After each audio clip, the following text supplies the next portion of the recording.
get you started on here. Francisco, are you here? I am here. Hi, sorry that took a little bit extra time, but don't feel any time pressure. We have some video that was taken by one of our artists, so we'll go into the lunch break a little bit, and then we'll have a little shortened lunch break to stay on time with our next team. And then we'll use some of his footage maybe for tomorrow afternoon as well, so we get to share all of his work. But thank you so much for joining us, Francisco. It's really a pleasure to have you on this discussion. You've been working in this region for many, many years. Your institute is critical in the region. So with that, maybe like my question for John earlier is what is of interest to you? What got your team interested in the Mexicali region as far as water quality? Maybe we could just start with there. Yeah, thank you, Nathan. Yes, I mean, we do have an office in Mexicali, but we work all over the Colorado River Delta. And as you mentioned, we have been working there for over 20 years and you know, trying to restore some of the critical areas in the Delta. But in this particular topic about water quality and the New River, about 6-7 years ago, we began working on trying to remove some of the solid waste from drains in Mexicali. There is a video that is only 5 minutes. That I have it here. I don't know. I sent you the link. I think if we can see the video, it's 5 minutes. Will provide a good idea of the things that we are doing in Mexicali. Yeah, feel free to screen share if you want to. You can take the lead on that if you like. Okay, let me see if I can. Okay, so I think. Just on that note too, we had somebody that put in the link here, information. Oliver was talking about pairing solar production with agriculture, which is really interesting. So anybody that wants to look at that link, thank you, Oliver, for sharing that. Is this okay? Let me know if you can. Yeah, good. Esta es la red de drenes agrícolas.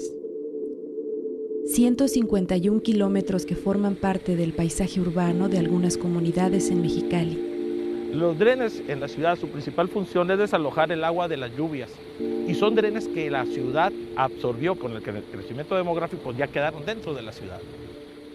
Lamentablemente, muchas de estas zonas se convirtieron en tiraderos ilegales de residuos que afectan la calidad de vida de la población y la fauna.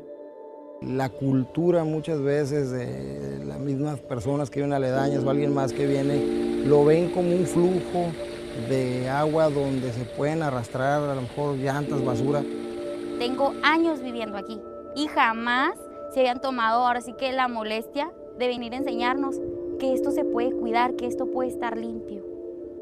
Como parte de los esfuerzos para conectar a la comunidad con la naturaleza, el Sonoran Institute creó la campaña Mexicali Fluye. Yo fluyo por Mexicali. Yo fluyo por Mexicali. Yo fluyo por Mexicali. Yo fluyo por Mexicali. Yo fluyo por Mexicali. ¡Yo fluyo! El objetivo del proyecto de drenes del Sonoran Institute es rehabilitar los sitios que están contaminados, ya sea con infraestructura básica como un parque comunitario con senderos, bancas, áreas verdes, para pues convertirlo en una zona donde la comunidad pueda pasar las tardes y disfrutar el sitio.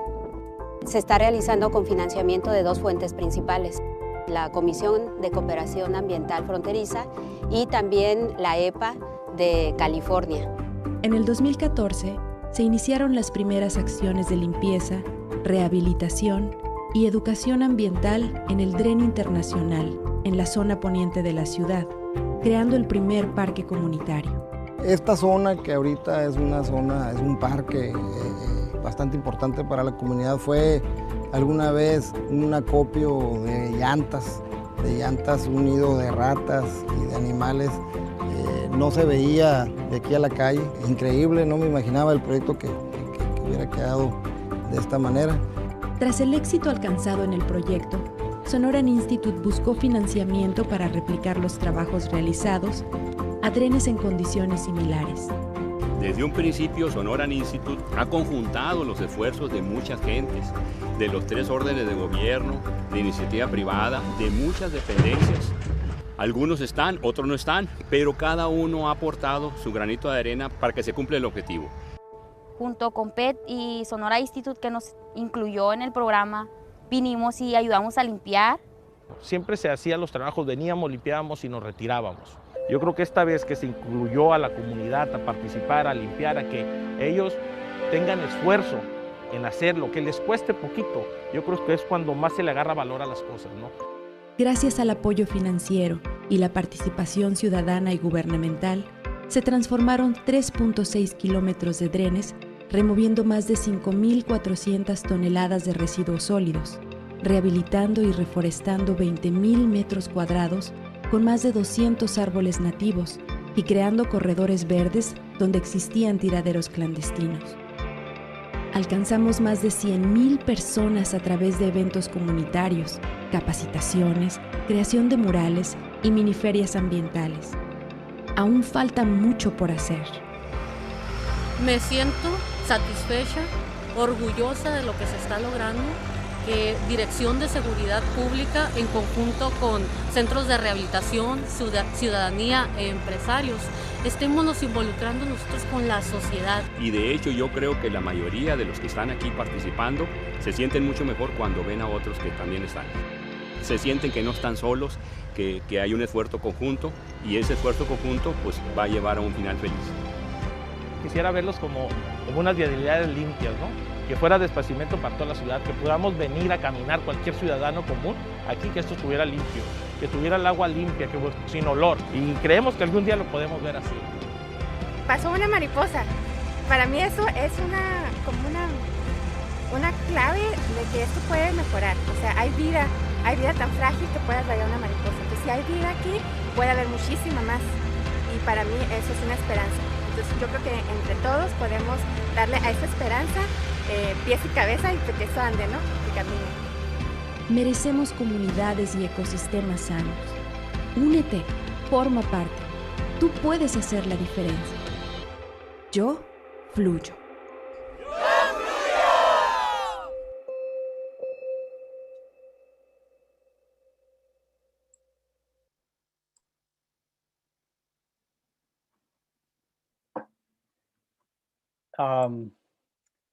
I think it's the video provides in can you hear me? Yeah. So the video provides a good example of not only of what can be done in Mexicali, but how the communities are in need of support and willing to participate and contribute. A key component, and what we'll have learned, it's easy to remove the trash. It's more difficult to keep it clean once you remove it. And in order to do that, you need the participation from the community.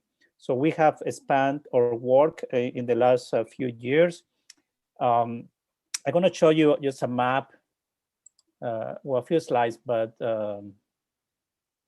let me see, what is my, oh, here we go. I have a few slides, so I can just show you a map. This is the place where the video showed the community park. When the person mentioned the community park, this is the place. This, of course, was before the community park. And this is the reality in many areas. The kids going to schools, and they have to cross the drains with all the trash. And there have been different attempts, and progress has been made, but there's just so many drains and so many areas with trash that is really difficult. So for example, this is an actual condition, and we believe that working with the communities, with the different agencies, with other NGOs in Mexicali, that we could make a difference, that there is an opportunity to transform Mexicali, I mean, the areas along the Duanes, into beautiful places. So to transform the urban landscape, the picture here below is in Santa Fe, downtown Santa Fe, just to give you an example. The image on the top of is a render that we developed for one of the sites along the Duanes. So the overall vision that we would like to, and that we have been presenting to government officials and the communities, is transform the urban landscape. And by doing that, developing green corridors, establishing wetlands along the Duanes, and of course, the main objective, or one of the main objectives, is to clean the water. So this is the map I wanted to show you. So these are all the drains in Mexicali. Over 100 kilometers of drains. No, about 70 of those are within, the city limits or the urban area. Here at the center is what we call the Tres Lagunas. Is the open water areas, and of course this dotted line is the New River. So most of you may know that the water from the drains in Mexicali go into the New River and crosses the border into the US. And so we believe that by doing and cleaning these drains on the Mexicali area, we can contribute to improve the water quality that flows into the New River. And the way we propose that, last year we completed an initial study that identifies the portions of the drains based on the feasibility to implement green corridors. And green corridors includes not only outside the drains, but also going into the drain, creating treatment wetlands that will improve the water quality. So all of the green areas here shown in the map have great potential to develop green corridors, treatment wetlands,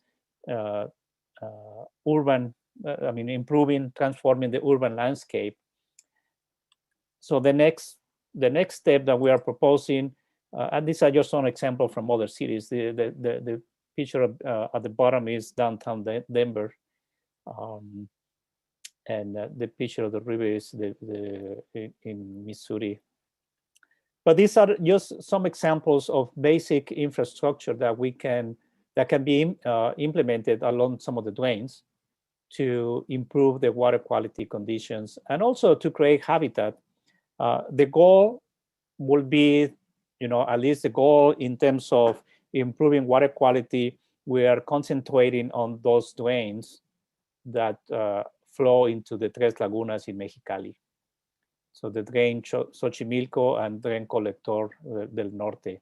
And we are proposing to implement a demonstration project along this red area to demonstrate that by implementing a very comprehensive project, not only the technical aspect of cleaning the water, but working with the community, developing green spaces, infrastructure, will help everyone.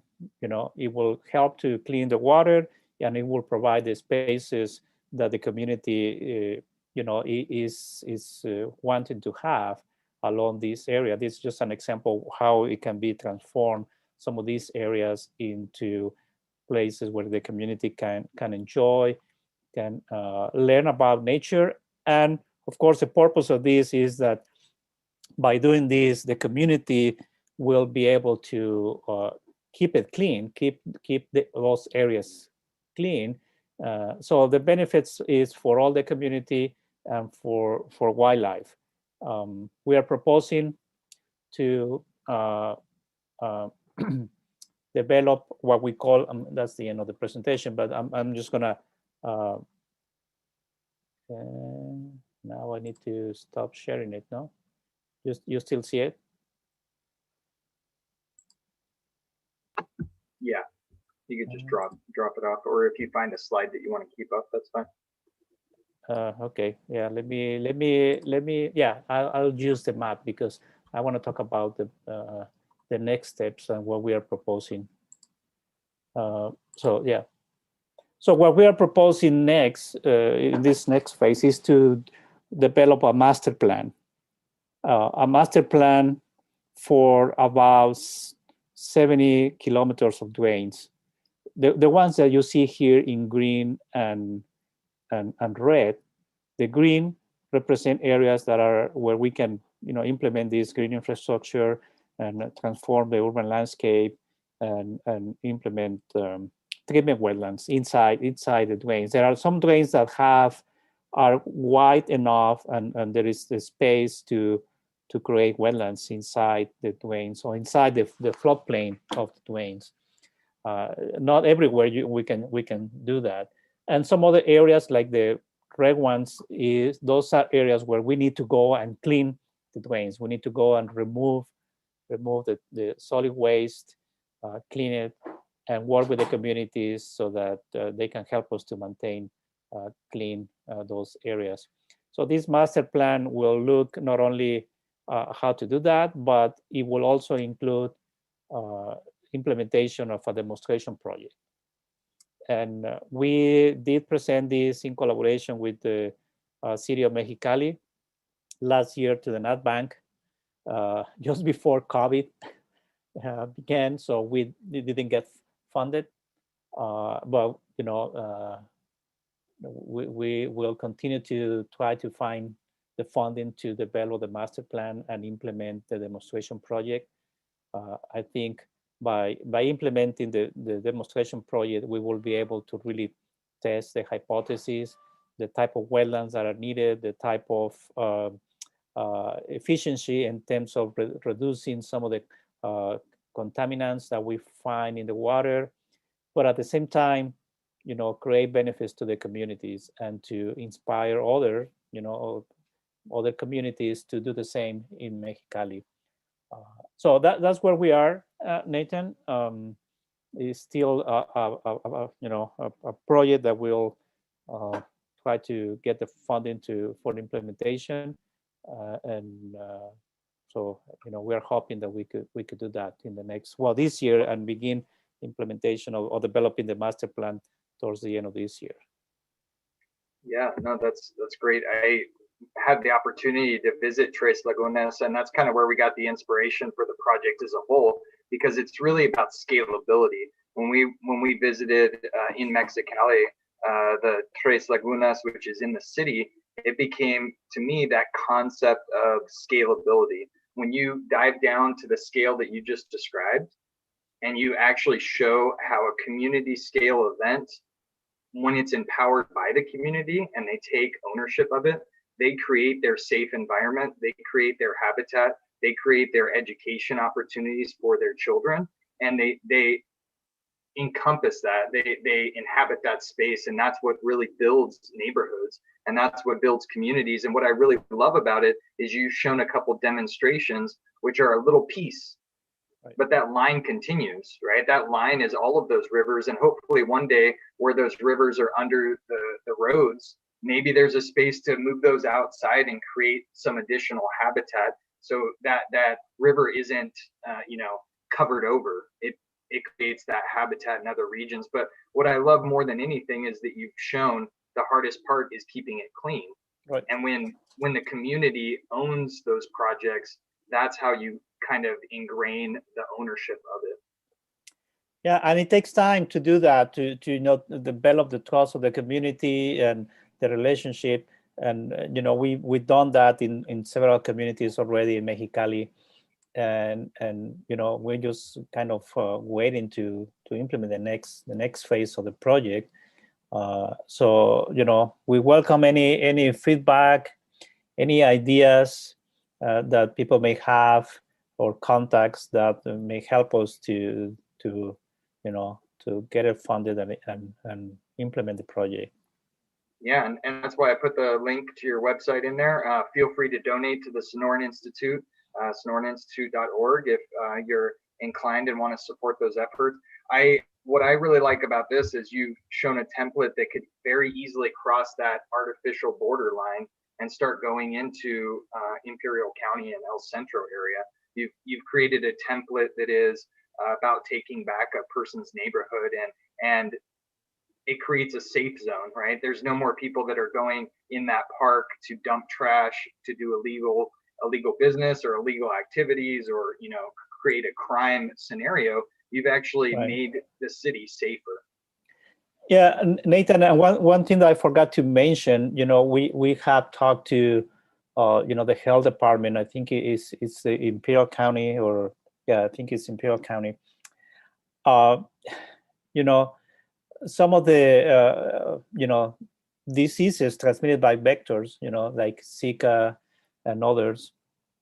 The drains are where they kind of reproduce, and where the kind of the perfect habitat for these vectors.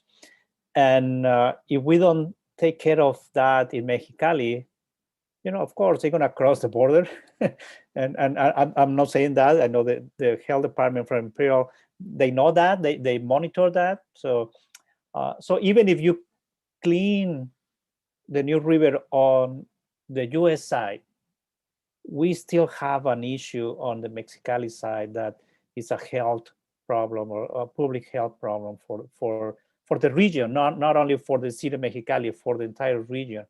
So that's why we really believe that developing this master plan and implementing these projects will benefit not only Mexicali, but will benefit the region. So I just wanted to point that out.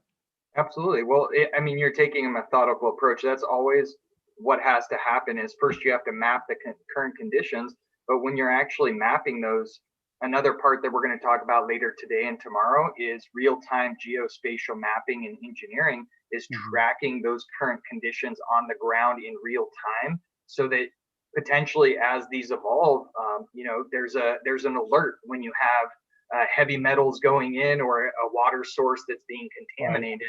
Automatically the Sonoran Institute has an icon that shows up, like, go to this place and check out what's happening here to understand what conditions are there. And it's really interesting. This is just how I kind of see the spatial web, or a new web, where that information is overlaid with real time, or even actual places when you go to visit it. That information, you can maybe see it with a Google Glass type of integration approach. But to that point that you made, is you go to the very top of each stream or tributary, you find out a point source pollution at that location and treat it and ensure that it doesn't create that continued contamination. Then you go to the next step and the next step. So I would assume, maybe you can correct me if I'm wrong, is that your master plan implementation always starts at the top of the food chain. Is that right? Or am I maybe just making an incorrect assumption?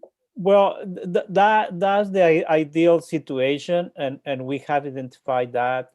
But in terms of demonstration project, this particular site that we have identified, it's not at the the most upstream point of that particular drain, but because it's a demonstration project, the conditions there are I don't want to, I guess, are easier, or are appropriate to demonstrate the feasibility of this particular project. It's not only just the wetland. It's a comprehensive demonstration project, working with the community, or developing, transforming the urban landscape in that particular site, the wetlands. So that's what we would like to do. And because we have worked with that community before, we already have the connections and the relationship with the community. So that's why we are doing it.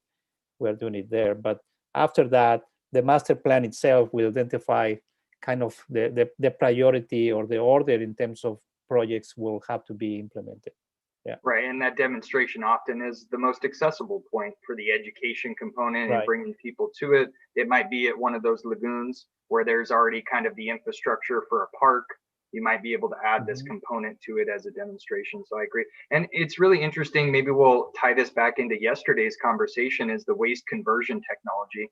We mentioned, we had Michael Thoreau and Dr. Andrea Neal talking about waste conversion of tires and plastic. And those are an interesting second step to this conversation. It's first removing that, what happens after it gets removed, and then what comes in is the community members clean up that area, and then you start the water purification systems too, like the teams that we just heard about before. There's an opportunity for floating islands or terrestrial water treatment systems, to get back to what the lady said in the presentation, the butterfly, right? Butterflies came back to that area.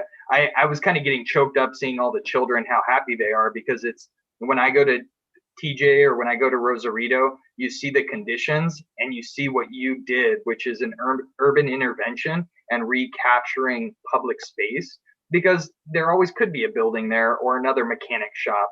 But when you capture it and make it public park space, it creates a new urban overlay where you connect the communities by these river estuaries and kind of start to rebrand what those communities started out as. They started out as connections that were along those riverways.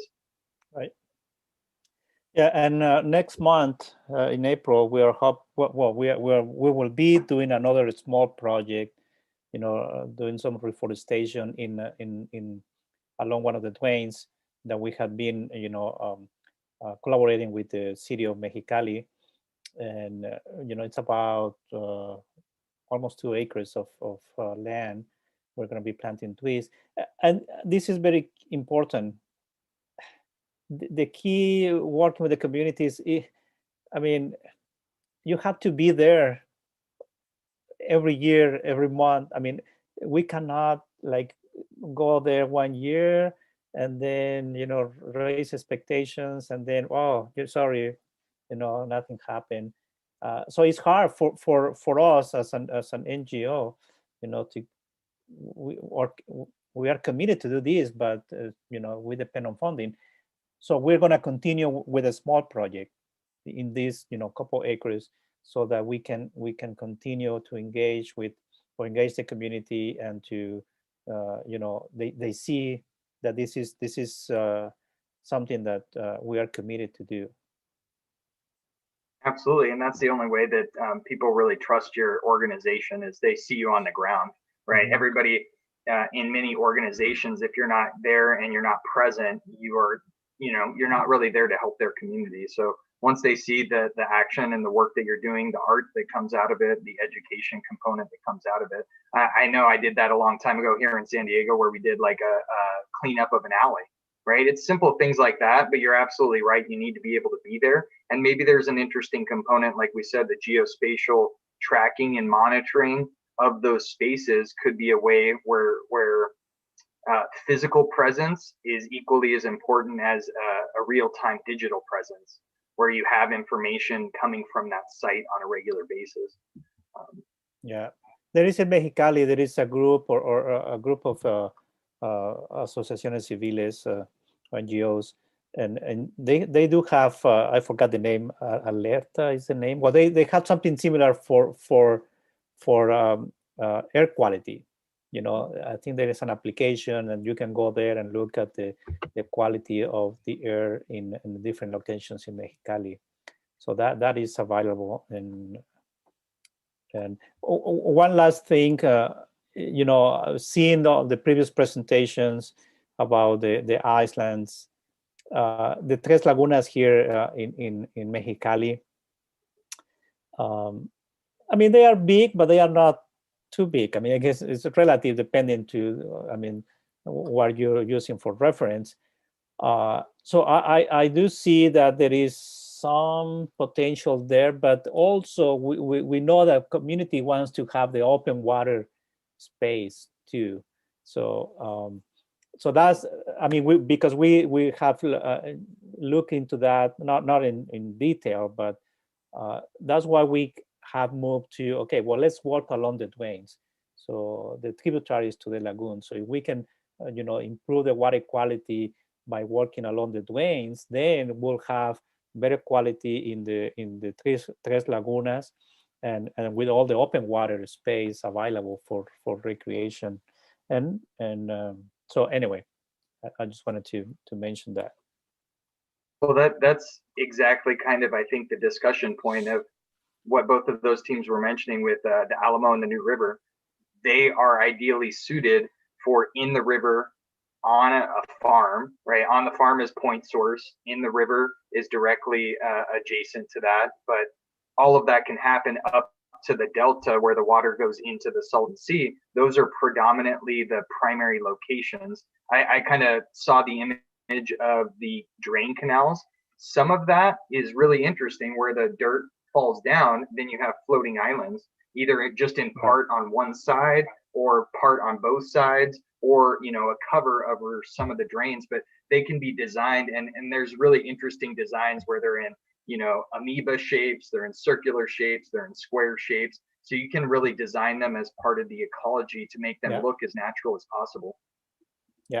And in the open areas, there could be some sparse things in certain corners, and that's something to test out, right? And the really interesting thing about an island is if it's not in the ideal location, and then people are like, well, right in the middle, you can untie the anchors and move the anchors over. Somebody with a scuba diving gear can relocate them, which is kind of fun. And something I didn't really fully understand, because this was a question that came up for the Tijuana River, is the dry conditions. And so the TJ River, they have flows that happen in certain instances, but it's not wet 100% of the year. And Jonathan Todd, who was on here earlier, he educated me that they're actually viable enough to work in both situations. So the island drops onto the ground and still has a microclimate, so their roots survive, even though some of the plant species might whittle. Right when it floods again, those plants flourish again. So it's really interesting, that microbial relationship and that kind of small micro ecosystem that can occur in both events. Well, that video was really, really nice. I believe you have that on your website too, for people that want to come and look at that later. I was really inspired just to see those community members taking control of their community. But I kind of see that as what we're doing here as a whole.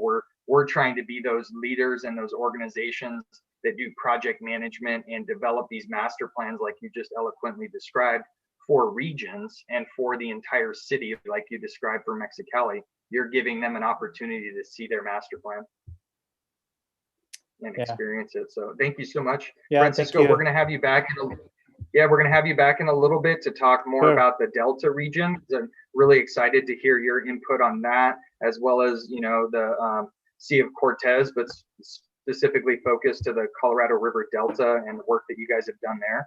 Really amazing. And we're going to jump in quickly into a kind of a quick music break.